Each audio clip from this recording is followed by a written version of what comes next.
নমস্কাৰ বন্ধু বান্ধৱীসকল, আহকচোন আজি আমি ৰেষ্টুৰেণ্টৰ নিচিনা বাটাৰ নান আৰু কাজু পনীৰ ঘৰতে বনাওঁ। একেবাৰেই উজু, আপোনালোকে চাওক। এয়া কাজু আৰু মগজ লৈছোঁ। 10 মিনিটমান সময় তিয়াই লৈ ইয়াক আমি পেষ্ট বনাই লৈছোঁ।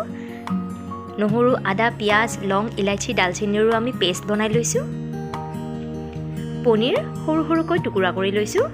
কেৰাহীত তেল গৰম কৰি তাত গোটা জিৰা ফোৰণ দিছোঁ। নহৰু, আদা, পিঁয়াজৰ পেষ্টটো অলপ ভাজিলোঁ।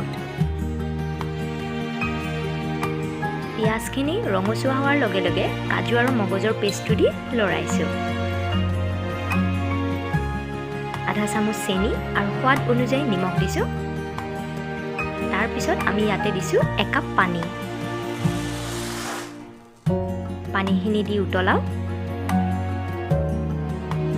পনীৰৰ টুকুৰাখিনি দি 6-7 মিনিটমান সিজিব দিয়ক।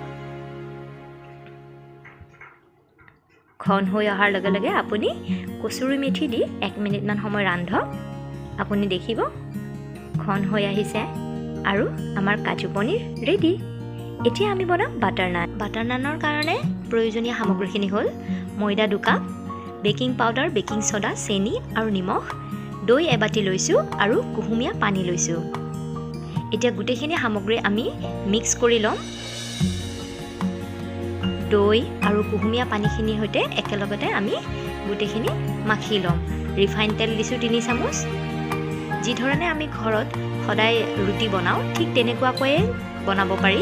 খালি নানৰ কাৰণে আমাক দৈ, বেকিং পাউডাৰ, বেকিং ছ'ডা অলপমান দৰকাৰ হয়। বৰ বিশেষ কঠিন কাম নহয়, আপুনি চাব পাৰে, ঘৰত বনাই চাব পাৰে। এতিয়া আমি গোটেইখিনি মাখি লওঁ। মাখি লৈ ইয়াক আমি 15 মিনিট সময়ৰ কাৰণে ৰেষ্ট দিম। 15 মিনিট ঢাকি ৰখাৰ পিছত এতিয়া সৰু সৰুকৈ লাড়ু বনাই আমি বেলি ল'ম। আপুনি দীঘলকৈও বেলিব পাৰে, গোলকৈও বেলিব পাৰে, আপোনাৰ ইচ্ছা। ধনিয়া ওপৰত দি দিছোঁ, এইটো অপশ্যনেল, আপুনি দিবও পাৰে নিদিবও পাৰে। এতিয়া পিছফালে আমি সৰহকৈ পানী লৈ ল'ম।